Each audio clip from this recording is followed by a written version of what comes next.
Friends, allies, and Americans, welcome to the Defense of Democracy podcast, where we tell the stories of folks who defend your children's rights by advocating for inclusive public school systems and who fight for diversity across our nation. I'm your host, Karen Swoboda. Let's get into it. Welcome to the Defense of Democracy podcast, and today I am joined by Katie. Katie is the new volunteer state director for Kansas. Katie, welcome to the Defense of Democracy podcast. How are you today? Fine. Thank you for having me.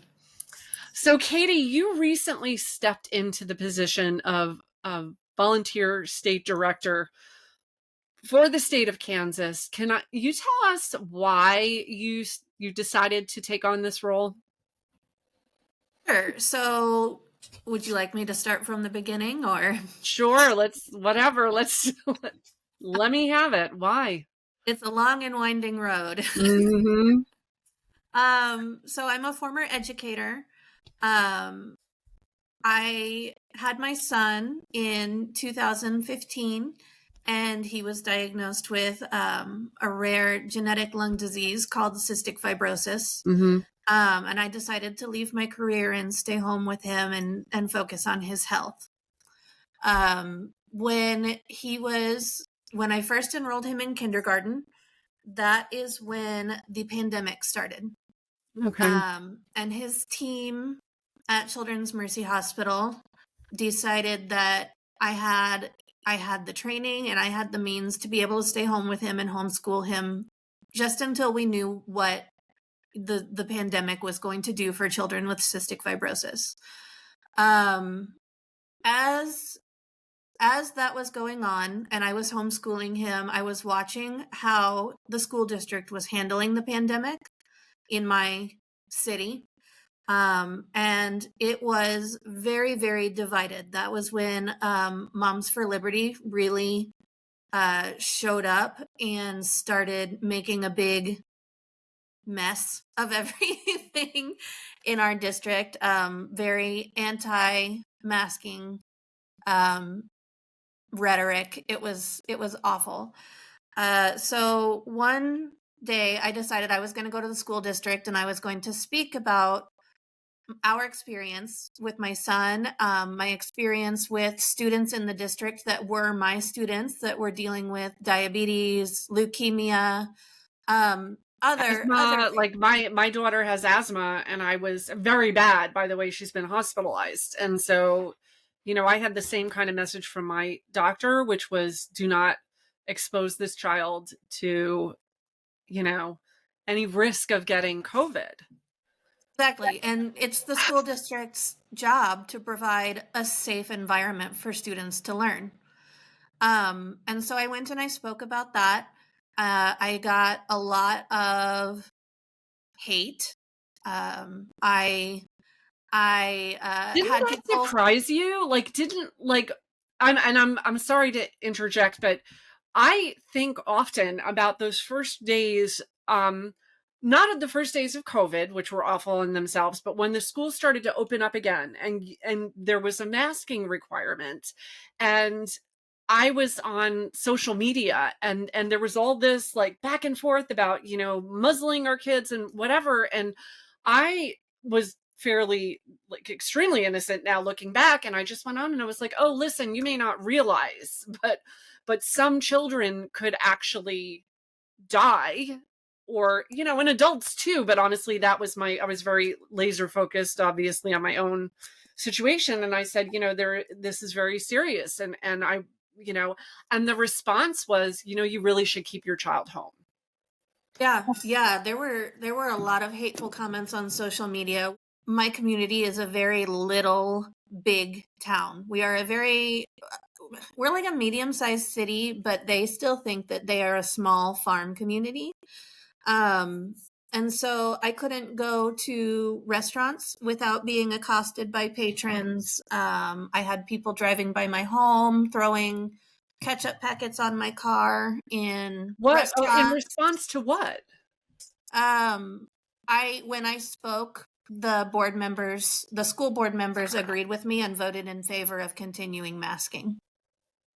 So you went and advocated for masking, and the school board agreed, and and then there was this was it the whole community? I mean, like, why It were was it what do was you a think that was? small group of parents that have now I know are involved with the extremist group Moms for Liberty. Okay. Yep. Um so it was the school board voted 5-2 to continue masking, and to have a threshold for if there's a percentage of reported COVID cases, the school has to close until the numbers go down. Um, so that was fine. The fight kept going with that for a while, and then eventually the two school board members that voted against masking got up one school board meeting and walked out and quit. And it just so happened that one board member was in my district. Hmm. So I said, hey, I'll throw my hat in the ring.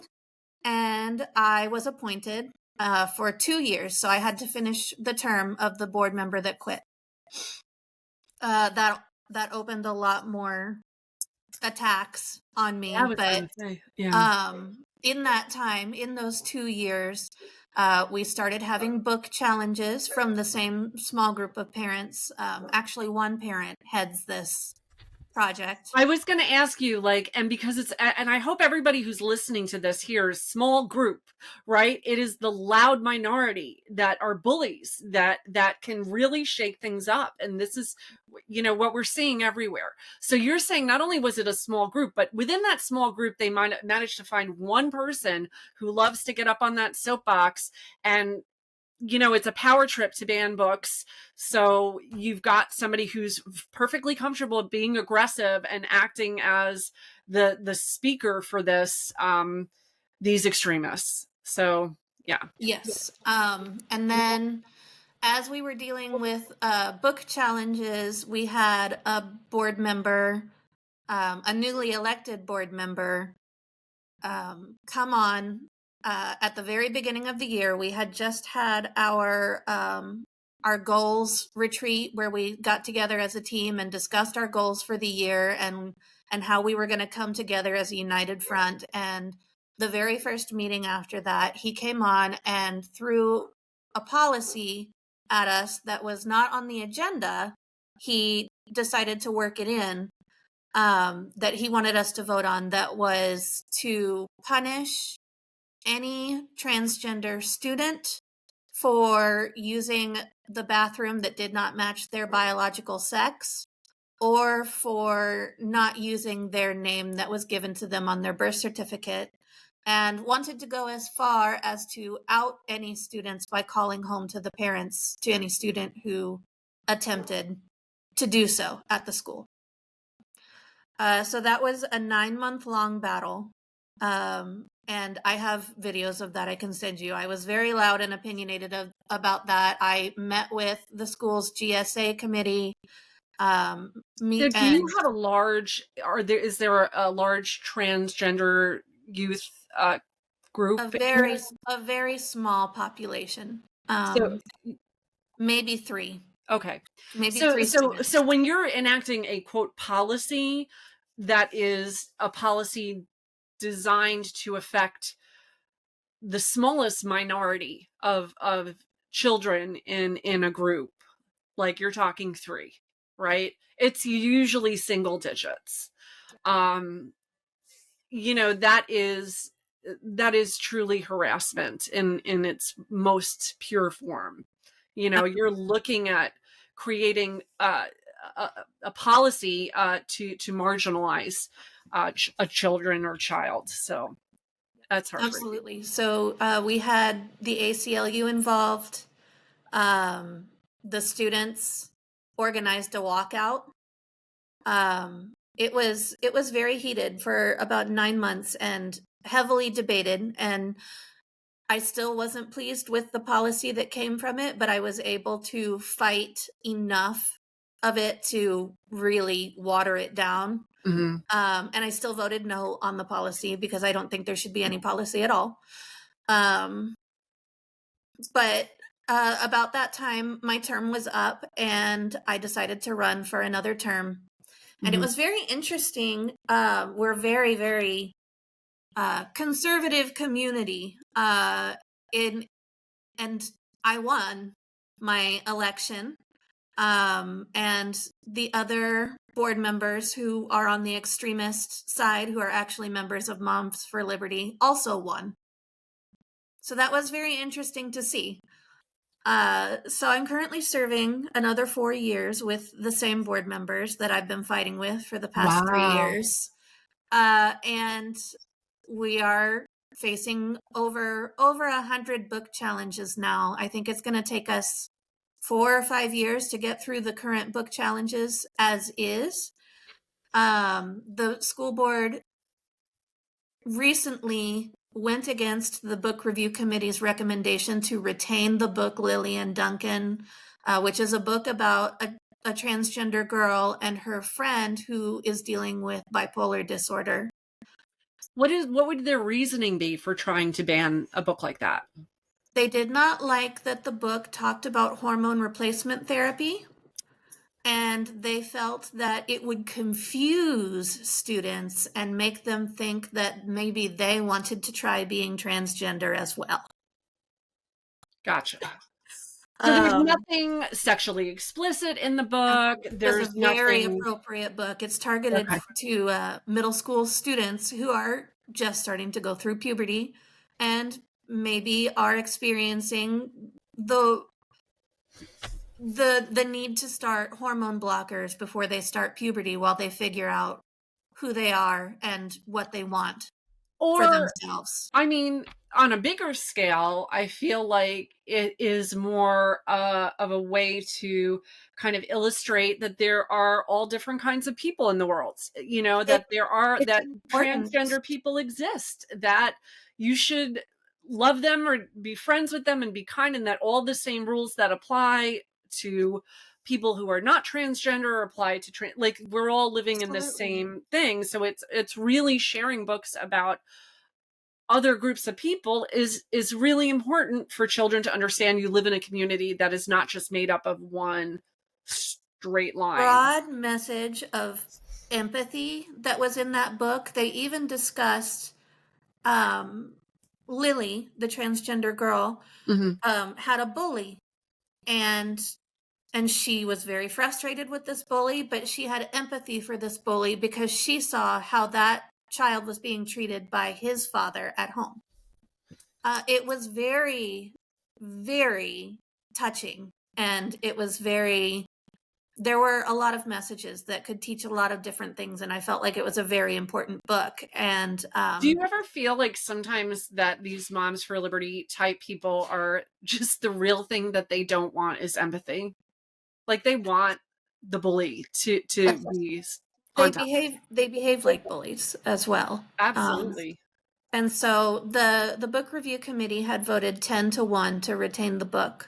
Okay. The So one you have a the book, so you have a process. You got a book review committee and they voted to retain the book. So case the closed, one the right? one committee member that voted against retaining it was a school board member who is married to our House representative for our district. Awesome.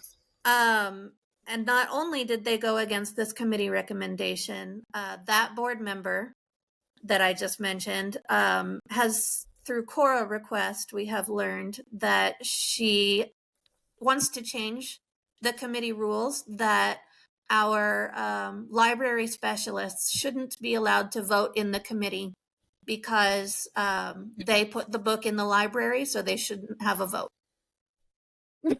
But they are literally, they're the professional. They're the ones with the background. We talk about this all the time.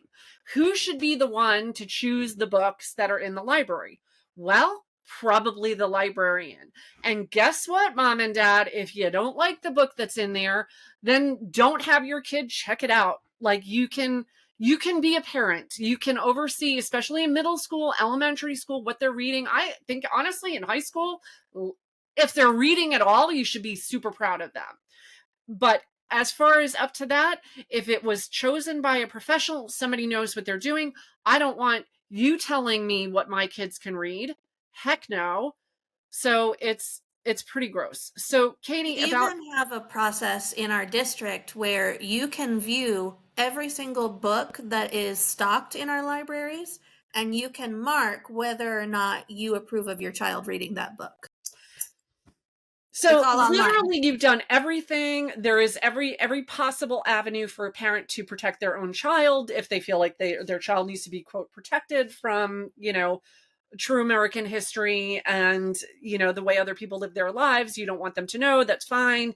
You can lock them down. But what you can't do is speak for the entire community. And that's really, when we talk about parents' rights, you're not talking about the rights of all the parents. You're talking about the rights of you over the rights of the other parent. So it's this very they play this game with the language. So Katie, at this point, we're about halfway through the show. At this point, I always like to do a volunteer shout out.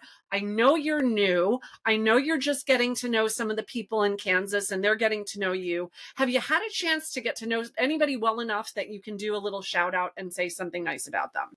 Yeah, I would love to shout out Kristen and Mike as well. They are both very passionate about defending our public education and libraries, and they're also, I've noticed, very, very active in their communities in continuing this fight. And Kristen and Mike, and I've seen some of their activity.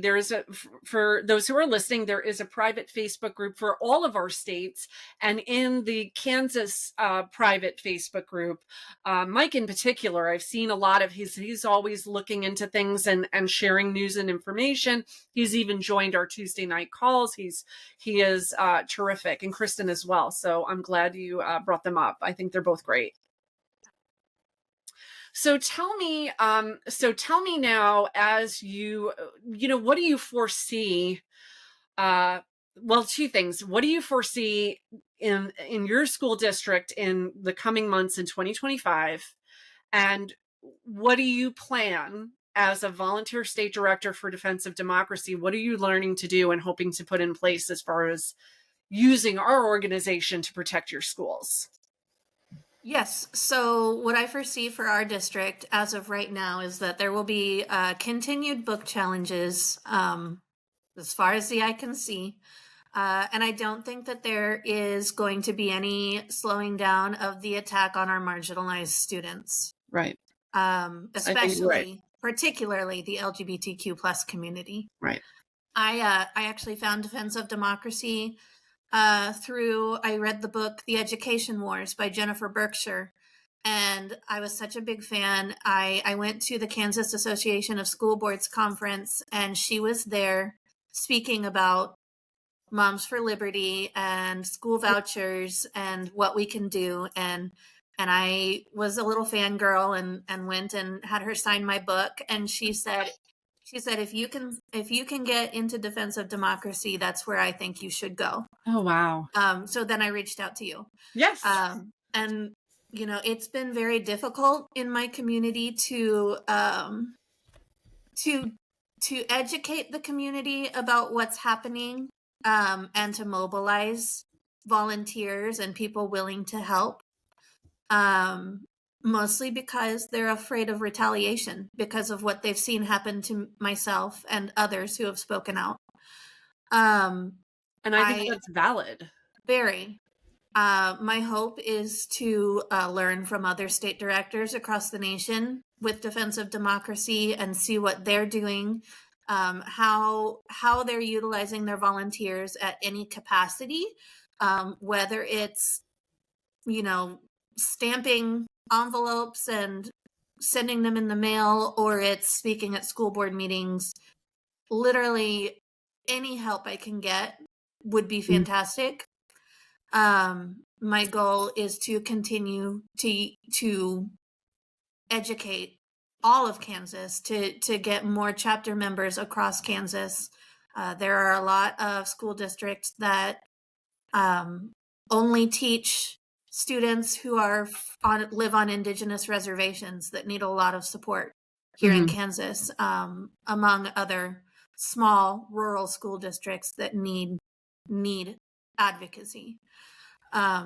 I really want to garner that support and help through volunteers. I want to utilize the knowledge that I get from you guys to be able to do that and expand in Kansas. So on our website, defensivedemocracy.org/state abbreviation will take you to your state page and you can get involved. You can find our Facebook groups, which are really the first stop. We try actively to get people off of behind their keyboards and to actually get them to take action. And it's through people like Katie who allow us to do this as a grassroots, boots on the ground in the community kind of effort. What lessons have you learned doing this kind of advocacy? And is there anything that you would change, that in hindsight, you would do a little differently? I think what I've learned is that we are actually not the minority in this. We're not, but they want you to feel that way. They do, and I did for a very long time. I learned that even if I felt that I shouldn't shut up about it. But we are not, and there are people out there who just don't know where to start, or feel like they don't have the capacity to start, or feel like their voice or their vote doesn't matter. And to that, I will say, in my community, where I did not ever anticipate winning my election, Mm-hmm. I won by 20 votes. So your vote matters. Wow, 20 votes. So not 20%, like 20 votes. 20 Wow. individual votes. Yes. So your vote matters, especially in your community. And I've learned the importance of being involved in your community, even more so than nationwide politics or even initiatives in your community. That's where you have the most impact. And I'm kind of seeing myself more and more that, I'm starting to get frustrated when I see people who are so outspoken, but afraid to take it to that next level and come out from behind the computer and actually do something, run for something, support somebody who's running, join a grassroots movement, attend a school board meeting. And really that's our minimum at Defensive Democracy, is that, like, show up to your school board meetings. Ultimately, yes, we want people like you and others to run. But right now, even if it's just going, if you've never been to a school board meeting, you got to start to go. So all of that is really important. I kind of learned the same lesson, right? That they want you to feel isolated. They want you to feel alone. And that is simply not the case. You're just so kind of, it's easy to be overwhelmed by the loudness and the obnoxiousness and the hatred, and you're like, I'm not like that. I don't have the bandwidth for that. I can't handle that right now. Well, you kind of have to right now, unless you just are going to allow what's sweeping the country to sweep it. Absolutely. I 100% agree. And with the upcoming threats of the Department of Education getting disbanded and sent back to the states, that we need people to start advocating for every child, not just your own, but for every child. In Kansas, special education has been massively underfunded for over 10 years. Right. And there have been some districts that have been investigated and found that they weren't even spending that money on special education. Oh, wow. We don't need to be sending it back to the states, because that then means that some states are going to be getting better than others. And that's not equality for everyone. Absolutely. So yes, we definitely need more people to get involved and speak out. So, Katie, I always like to end these podcasts on a positive note. So can you tell me something that you're looking forward to in the coming year that Could be personal, could be something related to your involvement with advocacy work, whatever. I just set my goals for 2025, and the big focus has been what I want to see come from Defense of Democracy in Kansas. Okay. And I'm very excited about creating a community of people who are passionate about the same things, who want to get out there and make their communities a better place to live, and care about investing in their future through our children. I'm really excited to meet all of our state directors and form new friendships.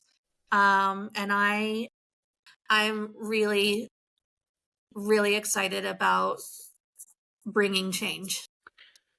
It feels good. It's empowering, getting involved in that kind of thing. I think it's, a lot of times it's really what keeps me going is feeling like I'm actually doing something. I don't know how big it is, but if enough of us do a little thing, it becomes a big thing. Absolutely. So, Katie, I want to thank you for joining me on the podcast today. I really appreciate everything you have to say. I'm going to do whatever I can to support you in your efforts. And anyone who's listening to this who wants to get involved, you can text JOIN to 845-208-9846 or visit our website, defenseofdemocracy.org. I would love to get more people involved like Katie and more people involved to work with Katie. I want to wish you a great and happy new year, and I look forward to doing really good work with you. Thank you so much. Thank you for having me.